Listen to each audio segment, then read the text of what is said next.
नमस्कार. आज एक मी कहाणी सांगणार आहे. एक मनुष्य रस्त्याने चालत होता आणि चालता चालता काय होतं, त्याला अचानक ठेच लागते. ठेच लागल्यानंतर तो विवळतो आणि पायाच्या त्या बोटाला धरून खाली बसतो. आणि खाली बसतो त्या क्षणाला त्याला काहीतरी तिथं दिसतं. काहीतरी दिसलं म्हणून तो अधिक बारकाईनं पाहतो तर तिथं एक छोटीशी अशी पुरचुंडी पडलेली असते आणि त्या पुरचुंडीमध्ये काहीतरी होतं. ती व्यक्ती थोडा वेळ विचार करते, हे घेऊ की नको असं विचार करते. आणि विचार करून काही क्षणानंतर लगेच ती पुरचुंडी उचलते आणि बोट जे असतं ना ते तसंच ते धरून बसतो थोडा वेळ. आणि बोटाला घट्ट तो दाबून ठेवतो, कारण त्याला कळ ही प्रचंड आलेली असते. पुन्हा थोड्या वेळाने उठतो, उभा राहतो आणि या पुरचुंडीत काय असेल असा विचार करतो. बराच वेळ तो विचार करतो, पण नेमकं काय असेल हे त्याला कळत नाही. त्या पुरचुंडीला तो चापसून बघतो तर त्यात आतमध्ये काहीतरी जाड आहे याची त्याला जाणीव होते. तसेच ती पुरचुंडी घेऊन तो घरामध्ये जातो. घरी जातो आणि काय करतो, टेबलावर ती पुरचुंडी ठेवून देतो. आणि नंतर त्याच्या पायाला जिथं लागलं होतं ना तिथं तो काय करतो, हळद लावतो. आणि हळद लावल्यानंतर काय होतं, त्याला घरामध्ये एक वस्तू काहीतरी पडली आहे आणि ती चमकत आहे असं दिसतं. तो पुढे जातो, बघतो तर घरातील एक पितळेचं नाणं खाली पडलेलं होतं, चमकत होतं. ते नाणं उचलतो आणि म्हणतो, त्याला आठवत नाही आहे की हे नाणं कधीचं किंवा केव्हाचं. तसंच तो नाणं उचलतो आणि त्या टेबलाजवळ येतो. टेबलाजवळ येतो, नाण्याला त्यानं स्पर्श केला होता, त्याला गोल लागलं होतं नाणं ते. आणि पुरचुंडीत जे काय आहे ना त्याला सुद्धा चापसताना त्याच्या लक्षात येतं तेही गोल आहे.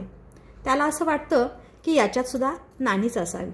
त्यामुळं काय करतो, तो तसंच टेबलावर ठेवतो आणि कामाला निघून जातो.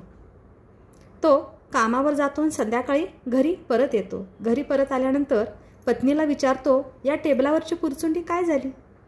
तेव्हा पत्नी सांगते, हां ती मी घेतलेली आहे, उचललेली आहे, एका कपाटात ठेवलेली आहे सुरक्षित. म्हणतो, चल आपण त्या पुरचुंडीत काय आहे ते पाहूया. आणि मग दोघं पण ती पुरचुंडी काय करतात, अशी खोलतात. आणि खोलल्यानंतर त्यांना असं दिसतं त्यात नाणी आहेत. आणि ती नाणी जी आहेत ना ती नाणी चमकत आहेत. मग त्यातलं एक नाणं तो उचलतो आणि सोनाराजवळ जातो. आणि सोनाराला म्हणतो, हे नाणं कसलं आहे, चांदीचं आहे, तांब्याचं आहे, पितळेचं आहे, कशाचं आहे. तर तो सोनार सांगतो. सोनार मग त्या नाण्याला घासतो आणि घासल्यानंतर सोनार सांगतो, हे नाणं सोन्याचं आहे म्हणून. आणि मग हा परत येतो.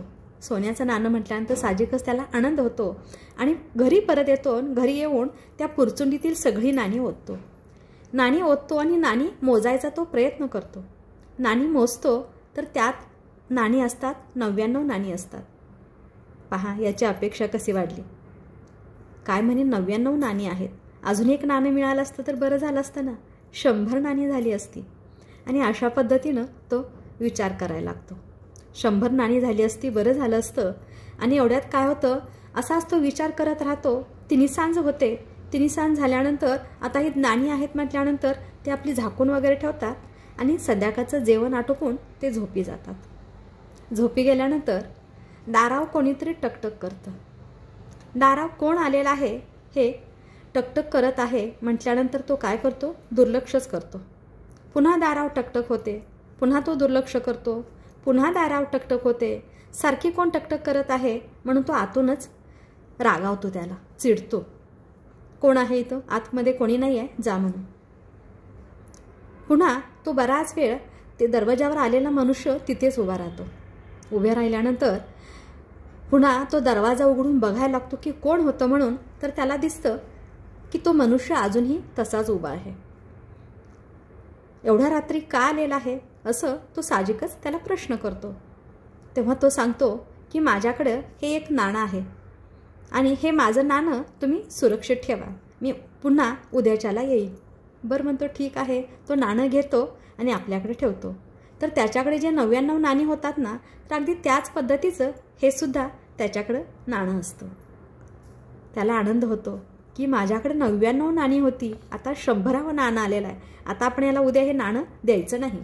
झालं. पुन्हा दुसऱ्या दिवशी परत ती व्यक्ती येते, नाणं मागायला येते की माझं नाणं मला परत द्या. म्हणे कुठलं नाणं, कसलं नाणं, मी तर तुझं काही नाणं घेतलेलंच नाही आहे, तू कुठे आला होतास, केव्हा आला होतास, कोण तू, कुठला तू, असा त्यालाच प्रश्न करतो. साहजिकच त्या व्यक्तीला प्रचंड राग येतो आणि म्हणतो याचा आता आपण बदला घ्यायचा. कारण त्याला माहीत असतं की याला पुरचुंडी सापडलेली आहे आणि या पुरचुंडीमध्ये नाणी आहेत. ही साहजिकच पुन्हा ती व्यक्ती 2 दिवसांनी परत येते, दारावर टकटक करते आणि बाहेरूनच तो दरवाजा उघडत नाही, बाहेरूनच आवाज देतो की मला आणि एक नाणं सापडलेलं आहे, मी नाणं देण्यासाठी तुमच्याकडे आलेलो आहे. बरं म्हणतो, ठीक आहे, 100 नाणी झाली, अजून एक आता नाणं होत आहे, काहीच हरकत नाही आहे. आणि अशा पद्धतीनं मग तो दरवाजा उघडतो पण त्याच्या पाठीमागे सगळा लवाजमा असतो.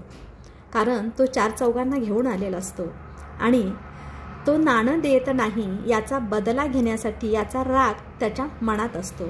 आणि त्यामुळे साहजिकच एका नाण्यासाठी तो 99 नाणी गमावून बसतो. म्हणजेच काय होतं की ही 4 चौघं आलेली असतात ना, ही 4 चौघं काय करतात, त्या व्यक्तीजवळ असलेली 99 नाणी घेऊन जातात.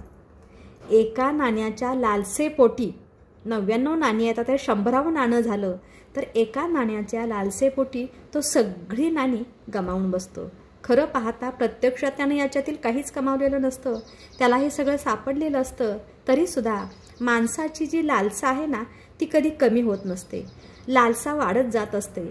आणि मग ही लालसा, हे लालच पण माणसाला काय करतं, धोक्यात आणतं. होत्याचं नव्हतं व्हायला वेळ लागत नाही आणि अशा पद्धतीनं हा मनुष्य पुन्हा आहे त्या पदावर येतो. कारण त्यानं ही नाणी पाहून बरंच काही स्वप्न पाहिलेलं असतं, त्याला बंगला बांधायचा असतो वगैरे वगैरे, बरंच काही त्याला करायचं असतं आणि अशा पद्धतीनं त्याचं हे सगळं स्वप्न भंग होतं. तर अशा प्रकारे मानवाची लालसा मानवाला अगदी रसातळाला घेऊन जाते. अशी ही कहाणी आहे. कशी वाटली अवश्य सांगा. धन्यवाद.